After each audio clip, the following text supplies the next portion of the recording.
So the big story is the Penguins lost again, guys. It's been a rough week. I'm sure you guys are feeling as bad about it as I am. I didn't want to. I've been saving my thoughts for the show to talk about this, just so I make sure I say the right things. There's been some overreactions on social media. My initial thought was overreact, but I don't want to overreact. We got swept by the Islanders in the first round 2 years ago. We lost last year to a Montreal team that shouldn't even have been in the playoffs. So on paper, this all looks bad. But it's very simple this year. We lost because our goaltending was really bad. It's the worst goaltending, I think, in the playoffs, numbers-wise, since 2014. The worst goaltending performance in the playoffs. And their goalie was outstanding. I mean, freaking Patrick Roy on net. I don't know what do you do to that? I mean, if everyone had an opinion, or you could have coached, you could put any coach in there. If you could have played this series 3 more times, you wouldn't have won. There's nothing else you could have done. We outshot them almost double in the series. We outshot them almost every game. Other than maybe game 4, we looked like the better team in every single game. And they won because their goalie was good and Jarry was not good. I mean, the overtime goal in game 5 sums up the entire series for Pittsburgh. They dominate the first overtime. Sorokin is lights out. I mean, he's Patrick Roy, he's Dominik Hasek. Nothing gets by. And then seconds into the second overtime, Jarry gets the puck. He has 2 open guys on the wings, and he passes it right up the middle to the Islanders, who score an easy goal. That sums up the entire series, guys. That goal right there was the explanation for the playoffs. I mean, what are you going to do with that? I don't know. I wish there was more to say. I know people are mad. People want to blow it up. I mean, you see people on social media. Well, the big 3 is gone. Malkin's going to be traded. Letang is going to be traded. I know we got Brian Burke. I know he has a history for making big moves. I know people think new management's here. It's clean house time. I wouldn't. I think if you clean house, it's a pretty dumb move. I mean, you still have almost everyone's under contract. I think except maybe Cody Ceci and Colton Sevier, which you're not going to bring back. I don't know. I mean, I think it would be a really dumb move to blow this team up. It was still a very deep team. They still won the division.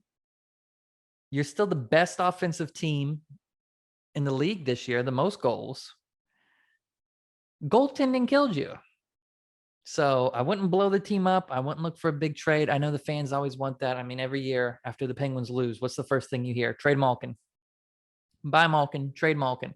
Guys, Evgeny Malkin smuggled himself out of Russia to come play for the Penguins earlier. He smuggled himself away from the Russian mafia. He loves Pittsburgh. You want to trade him away? For who?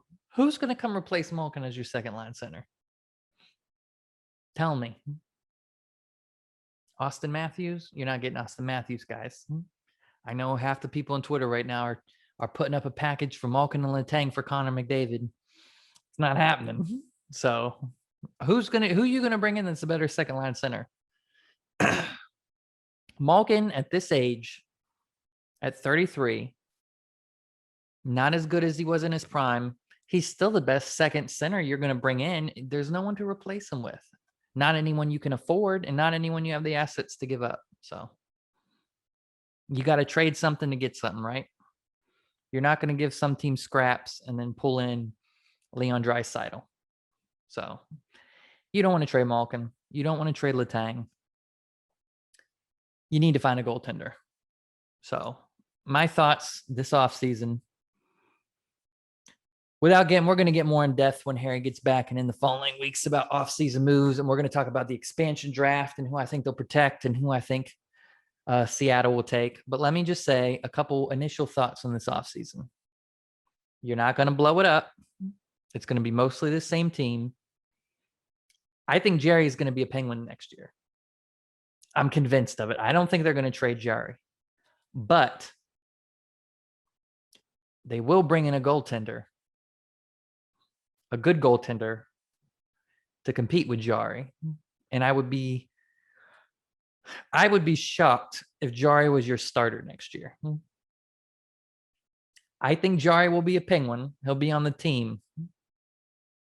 But I don't think he's going to be your starter. And he'll at least have some competition for the role. So Hextall, he's going to bring in somebody. You're going to have a goalie in Pittsburgh, another goalie in Pittsburgh. But I do think Jari will be here. And I know a lot of people don't want to hear that. And it's trade Jari. And he's going to be a Penguin. But you'll have somebody else, I think, competing for the starting job, or at least someone as, a safety net. I don't know. And Jari might be your number 2 or 1B, and, develop him more and see how it goes. You have to have another goalie going into the season, though, after that playoff performance. You lost. I'm trying to think, as long as I've been a Penguin fan, so since the early 90s, even not just Penguins, even other teams that I've watched, I can't think of one time I've ever seen a series loss. Maybe that, I think it was that 2012 series where the Flyers just stomped the Penguins. Fleury was really bad in that series. That might be the only other time I've seen. But even that, the Penguins' defense was really bad, so you can't put that on Fleury.